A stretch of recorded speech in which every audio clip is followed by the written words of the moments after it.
Hello, hello. My name is Nicole Glenn, and I am the co host of the LLC podcast.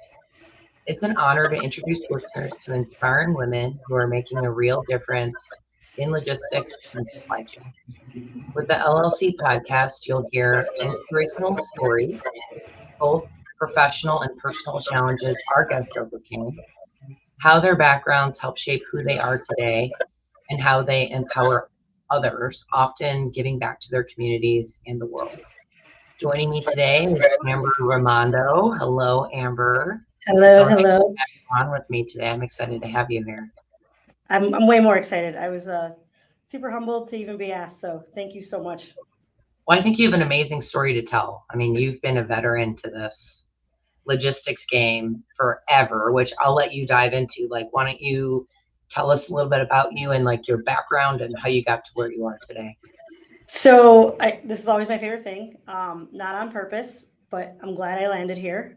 Which is kind of the story of a lot of people. If you take the time to dig in, came fresh out of high school, was going down the college path, had some family that I was able to take in, and had to pick a career though that came with that had some stability. And I had a friend whose dad was owned a staffing agency at the time, and he said, "Take some aptitude tests. Let's see where you land." And he said, "I have an opportunity you'd be perfect for. It's at UPS. It's an AOT specialist, administrative office technician. Super fancy for dispatcher." I had no idea what I was doing, none. But I was like, "Okay." He's like, "Can you be on a phone?" I was like, "Yeah, I'm using one now. We're great." So I was like, "Just point me in that direction." Um, UPS was fantastic. It threw me right into the world of freight, right? I mean, I knew trucks, never paid attention to them. They were just big obstacles on the road, keeping me from A to B maybe. But it really gave me a strong foundation of understanding what we now call supply chain. Back then, it was just logistics, right? So we can Yep. talk about that evolution. Um, so while I was there, I had some really great mentors, both men and women. But I actually had a woman there. Her name was Michelle O'Connor, and she said, you're stuck here, kid. It was unionized, so it was third shift. I couldn't do that. I had my younger sister at home, and she said, my husband works for a local asset company, and I think you'd be great. You're not qualified, but you're a go-getter. I said, I sure am. So had no resume. She helped me, sent it, heard nothing for quite some time. And then I get this call from this local trucking company. Went there, interviewed for about 3 hours, which is kind of unheard of, but they liked me enough, walked me around the plant, and I got plunged into the asset side. It was awesome. They did warehousing. I was helping run an inventory control for warehousing, local route delivery drivers, and Tropicana was a big account for them at that time. They got bought up by Frito. That's a whole other podcast story. But grain wasn't going to be servicing that account anymore. And Tropicana came to me and said, "Well, Amber, what are you going to do?" And I'm like, "I don't know. I'm not sure." And they said, "Well, we'd like you to continue running our freight." So I had a brokerage opportunity. No idea what that was, brokers, the 3PLs. So Mm-hmm. went to a company, spent my first 7 years in the dirt there, loved it. Great, gave me another great opportunity. And then from there, I learned how to book trucks. I learned the brokerage side of things, and really fell in love with the people aspect of it. So it was the grit. It was knowing that some of monotony was out there, and it was really hard.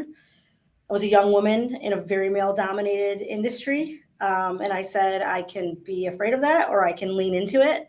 And so Mm-hmm. all 5 foot one of me leaned into it, and just said, I'm going to be successful no matter what. I'm going to pull, I'm going to ask questions. I'm going to re-ask questions. And so I had a great opportunity to continue to grow. I worked at some big name shop. The biggest one most recently is now it's RXO rebranded. I'm back here now at Spartan at a boutique shop, but the landscape for me has been large. That kind of sums up my 23 years. I don't want to keep going forever on that, but it's really given me an opportunity to see so many facets in this industry, and to just realize that it's never going to not be changing. And as long as you have perseverance and grit and will and determination, you can grow with it. You don't have to stay stagnant. And that was the thing that was most desirable to me was I always want to be learning. I'm a forever student. I never want to be the smartest person in the room.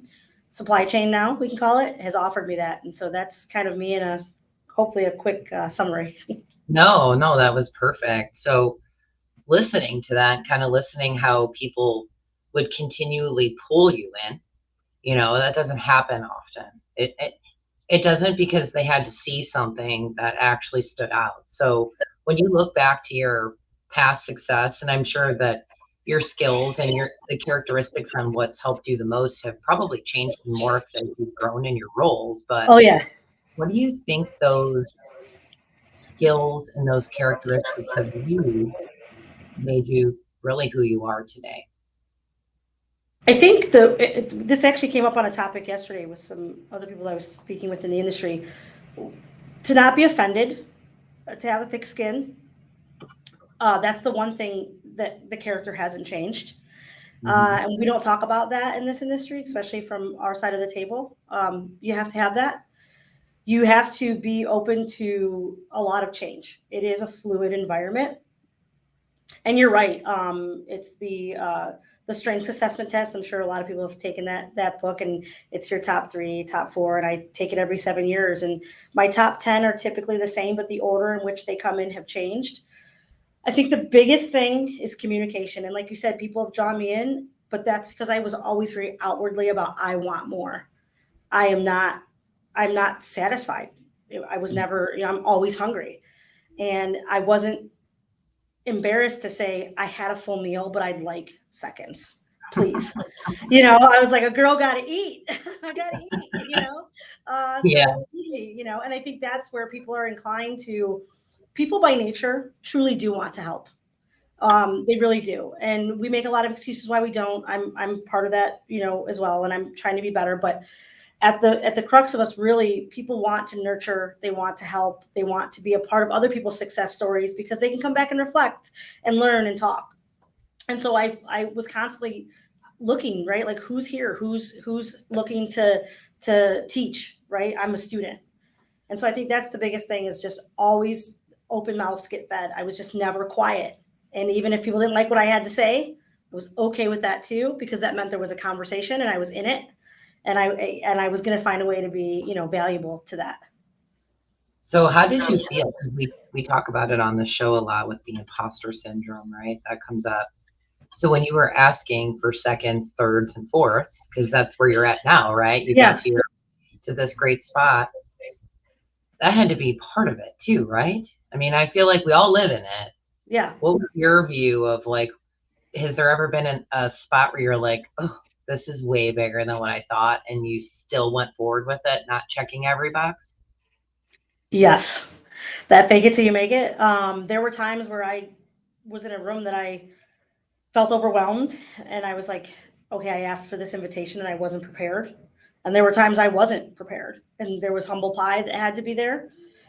It was that quick, though, again, like realizing my environment and just owning that and saying, okay, who can I again reach out to, and do I have, and I didn't always have the help. Sometimes it was just failing. It was taking the L, but really looking for the lesson within that. And no one's ever been harder on me than myself. Mhm. And I really had to learn to give myself patience and grace, which is still something to this day in new environments as I've continued. I'm lucky enough to be a C-suite, right? It's a title, but it's earned because of the people that are around me that are entrusting in me. That does not give me a right still at every table, right? And it doesn't, and I know that. So I'm still learning to find humility in the things that the imposter syndrome things where I'm trying to go and be a bigger part of. I mean, even I look to women like yourself. The things that you've done are phenomenal. There's things that I want to follow in, and that's not to fluff you up on your own show. That's truly like, hey, how can I be a part of this, right? I can very easily get in the weeds of how I'm stuck day in and day out and make so many excuses of not having time. This is one of the things that you and I talked about, where I had said, oh yeah, Nicole, I want to be on. Oh yeah, I want to do this. And oh yeah. And then I just didn't make the time for it. I had every reason. And I'll tell you, part of it was I wasn't confident enough to be in front of this camera with you. Wow. I What wasn't. was And that I then? think Like, I yeah. want to, I want to share that. So I still get nervous talking to large crowds, and that's okay. I want to say those things out loud. It gets grimy and it's sticky, and it's, you get, today I was like, okay, let me prep. And I went and watched some of your other episodes, and I took this very seriously. And although it may, hopefully I come across natural, it is to a degree, but it also is nervous. I want people to know that it's okay to still, no matter what level you're at, to get jitters and to own the fact that you may not be completely secure, but as long as you stay true to what you're trying to accomplish, it will eventually work out. Sure. I mean, I agree with that. Asking the question so you Yeah. can learn and be better sometimes is putting you out there as in your own mind, which no one Yeah. sees it that way, as she doesn't know that what she's doing and she's already in this role. He or she. This is not a gender thing, Yeah. but that vulnerability is where you actually get the sweet stuff to learn to keep going and growing. It's a never going challenge, and it sounds like you constantly rise with that. Well, I'll give you really two very simple examples, but they're huge. Acronyms. I don't have a finance degree or background by any means, right? And as I'm climbing this ladder of success, I'm in these meetings and I'm taking these notes, and we're talking, EBITDA, and just all these people are throwing out words that I don't know what they are. Mm-hmm. I had to get over the fact that it was okay to say, remind me, what is that again? And without feeling that it was going to make me feel dumb, because I felt dumb. And it was like, no, wait, it's okay that I bump into something that I don't know, or Excel even, right? I mean, I have a young staff now. It's a very mixed, but I thought I was proficient, right? Taking all the classes, took the courses, got the degree. And then they come in and they show me like, you're still doing it that way? And I'm like, yeah. And then they're like 2 clicks to my 7. And I'm like, all right, noted, go back to your desk. And I'm like, and then I have to call back and I'm like, okay, show me how we did this. Like, I need to know that. Right. So Mm-hmm. again, those moments of being able to just really own, it's okay to not know, but you don't want to look stupid. You don't want to feel like, oh, you're in this position or you have this job or you're leading people. It's okay for them to tell you things. And there was a while in time, and even sometimes still, I'll admit, there's that knee-jerk reaction to not want to succumb to that feeling of uncertainty or not knowing. Sure. It's uncomfortable. So you keep talking about your staff, and I'm sure they love working for you because everything about it is just energetic and fun, right? So is there anyone from your past that maybe you look to as a phenomenal leader that you're trying to emulate with these folks? Yeah, I mean, I have a lot of managers. Actually, he just passed away not too long ago. But I credit my people skills. His name was Kirk Kasicki. He was an asset owner for a long time, and he came into the brokerage world, and he was running the carrier team and the sales team at one point. And he really taught me. He didn't teach me much about freight, but he taught me a lot about people. And it was pretty phenomenal to have him help me navigate. Amber, your problem isn't the problem. Your problem is your communication. Your problem is the person. It's who you're aligning yourself with. So absolutely, that was someone that I would accredit. I worked with, I think the most impactful group that I had in recent time was I worked with a lot of phenomenal women at RXO, under my time XPO. We were still the minority, and we were working some, Fortune 500 accounts, and there was the way we were broke up. It was very challenging within that organization. A lot of people were dipping in the same honeypot. So I could throw out a lot of names, but a lot of alpha women that came together. Shanann Newsom being one of them. I'm extremely close friends with her now.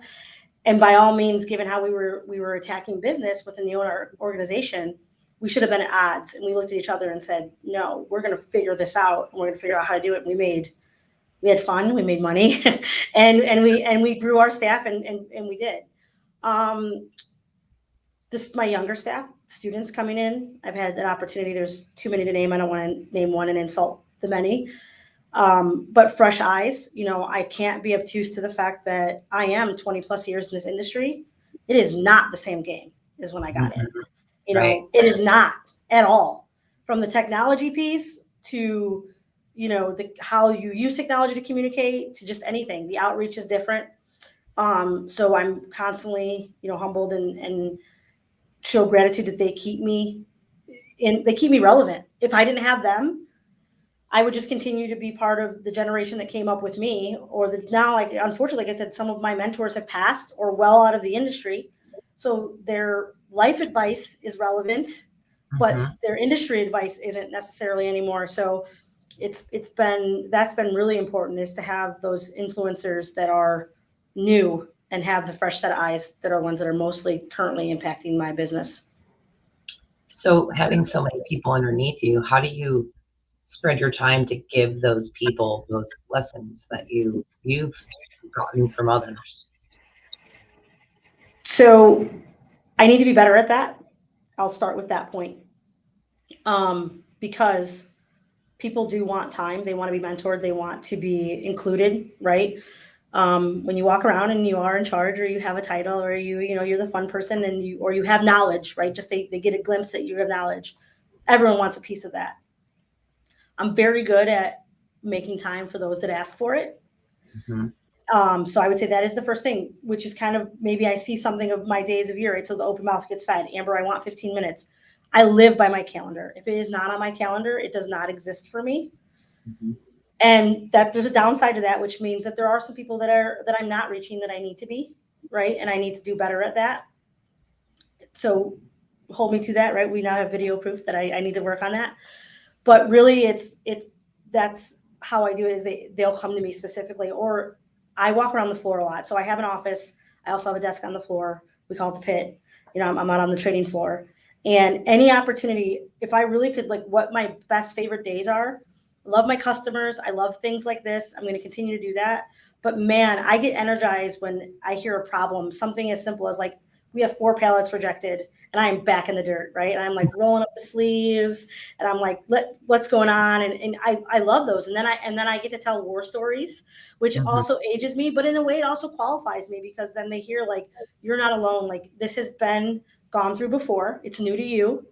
It may be even new to this customer, or new to this carrier rep or sales rep or whatever, but these problems exist, and we may have to find new ways to deal with them, but we're going to do it together. And here's what happened before. So that's, I think, the most invigorating part.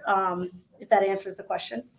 It does. It does. I know it's really hard, and It for is. me, when I see people that have that little glimmer of light in their eye where that you could tell they want it's Yeah. really hard not to give to that, and even more time at that. So a great takeaway is, if a person is more introverted or quiet, or they don't know how to ask for that second, it's really important that you do, because it shows. Like, we're open to say that we mentor and coach the ones who are raising their hand, Yeah.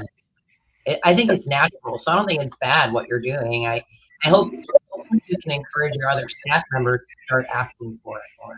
Well, and I am right. So I don't always practice what I preach, but I do say, hey. And it's crazy, because in my personal life, if you were to invite me to a party at your home and I happen to see a lonely soul in a corner, I am the first person to go over and co-host your party with you and talk to the person that isn't drawn into conversations. And so I'm hoping to bring that personal practice into my business practice, Mhm. because I have the ability to do it, right? So I think that's, I love to co-host parties that I don't have to clean up the mess. I need to bring that into the workforce. But yeah, it is nature. But I think expressing to your staff, hey, we used to do something before, a shop NFI, and I know lots of people do variations, and I loved it. It was like coffee talks, where you would promote, like, hey, if you'll take another person in a division that you typically wouldn't talk to, in a different sector or different division, maybe carrier sales, track and trace, accounting even. We'll pay for your coffee and donut in the morning, and you guys go spend 15 minutes and get to know each other, because you otherwise wouldn't. It's like anything else. It's clicky. Things happen. You get in groups. You start working with the same people on the same accounts. So that's the other thing, is I would say, to create a diversity of conversation, is, companies, and we do that here, promote, like, hey, I've noticed Tim hasn't been invited to lunch. I don't have time to take him, but grab him. Unless there's Yeah, something really wrong that I don't know about, take Tim. And by the way, yeah, here's a 20. Like, yeah, here's the card. Like, throw it down. Like, go get a cheeseburger on me. Have a right. conversation.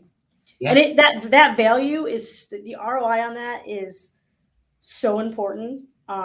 It's not, in my opinion, it's not bags, it's not pop a shot, it's not ping pong. It really is, and those things are cool too, and people have them. But I really think it is, in this world, this networking piece, which is making everyone feel incorporated. yep.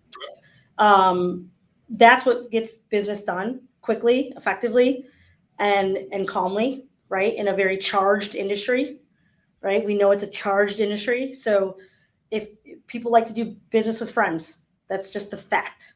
If I Mm-hmm. enjoy you, if I have some connectivity with you, it's gonna be easier, right? So if you can create that on a workforce field at a floor level as well, I think you'll have a lot of success for sure. So I'm going to kind of switch gears because I know we've just kind of been talking in general, but I do have some questions again about Whew. environments and being a female because, a lot of our listeners are female. So, I mean, I guess one of my questions is stepping into the space. I know you said you had thick skin, but what do you think we can also encourage other females to do? And what can we encourage males to do with maybe mentoring and coaching more females in the So this is a great. I love this question, and I want to hit the male portion first because okay. that is why women typically feel that they've got struggles on the come up. Okay, that and a lack of support from other women. So I'll touch those two. But I think what I can encourage men to do is don't be afraid to offend us. Don't be afraid to. We are approachable. We are humans. We do a lot of the same things that you do, right? We all know what's appropriate and not, right? As a male, female, it doesn't matter. We understand the appropriateness. Talk to us. We want to be a part of those conversations.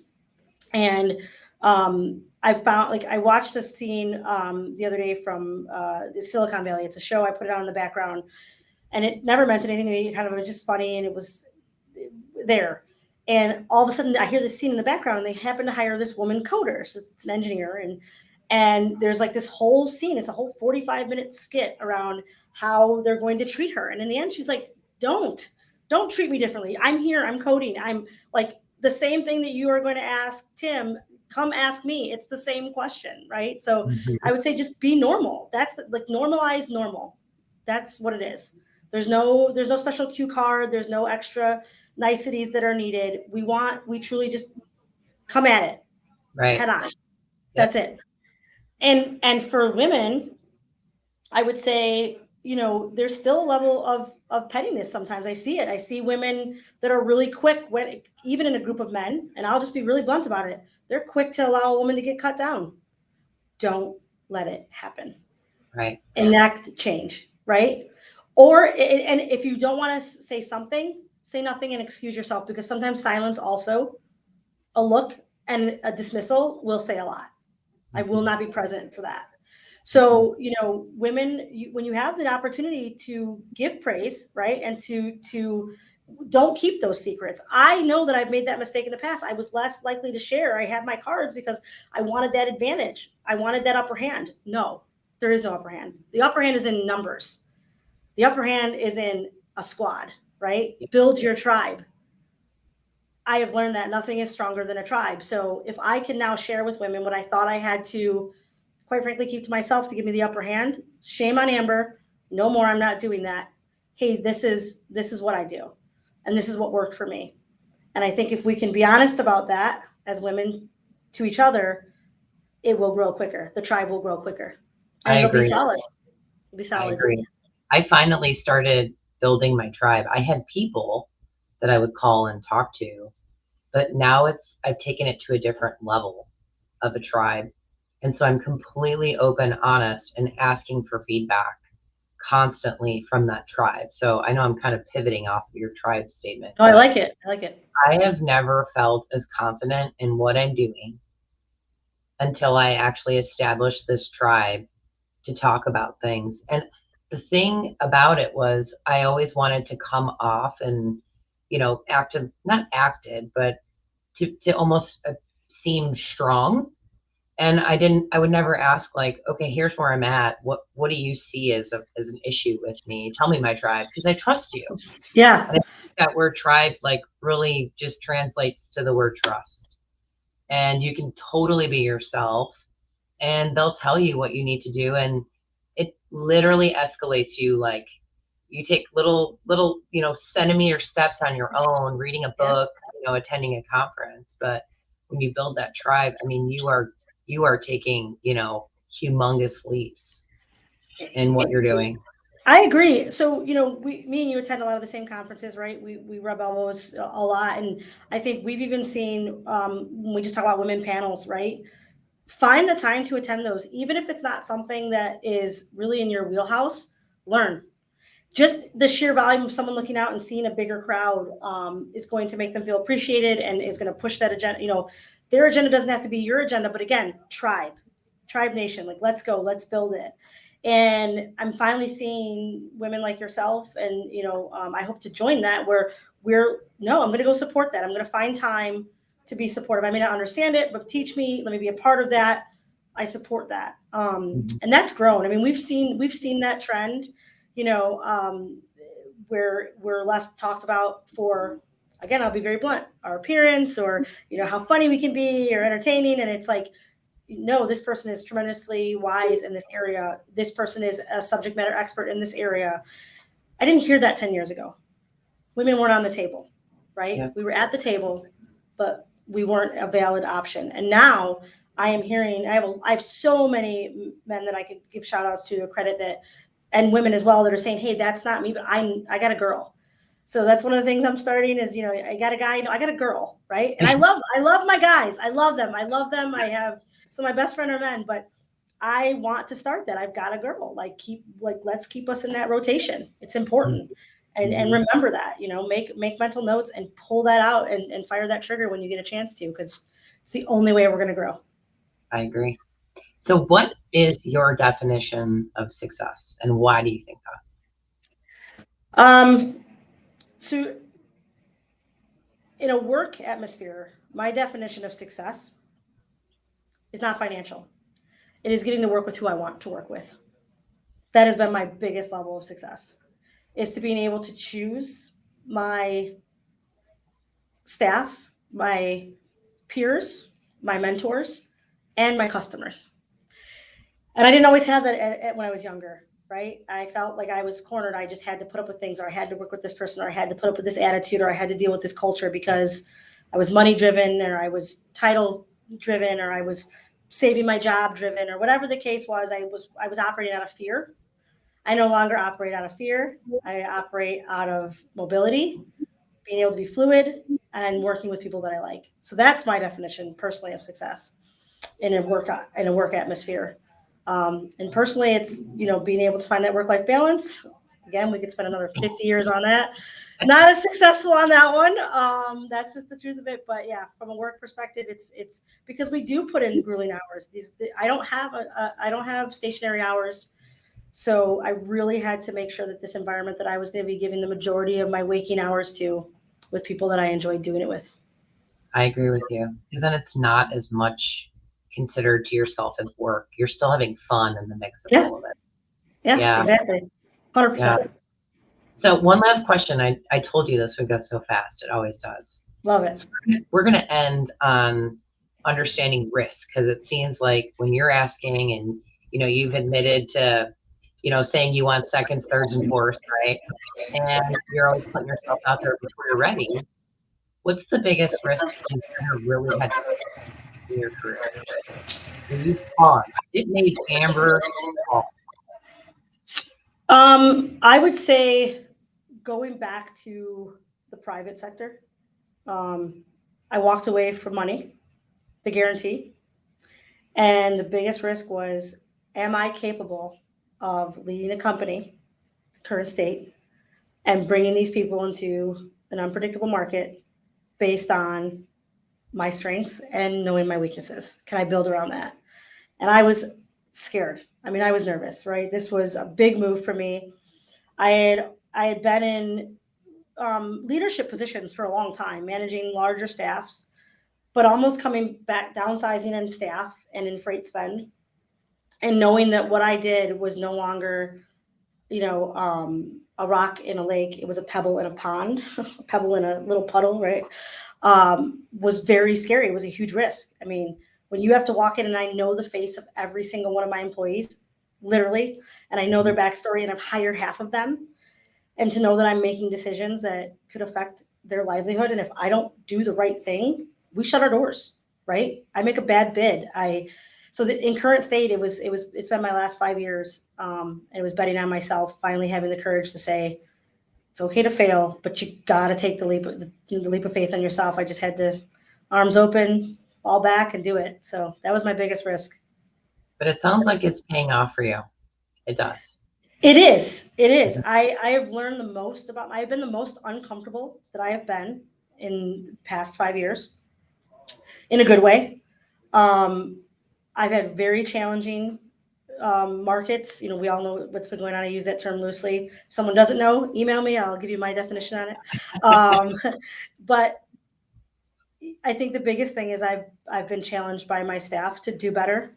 And they've been really in my face. Like I said, I'm not at RXO anymore. I'm here at Spartan, and I have to see them every day and live with those decisions. And it's been successful. So yeah, I'm pretty proud of it. I'm proud of them. I'm proud of me.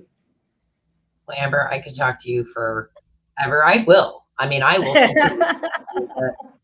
I mean, I feel like some of our listeners might have questions and definitely should be connecting with you on LinkedIn and different ways. What's the best method for them to reach out and get you?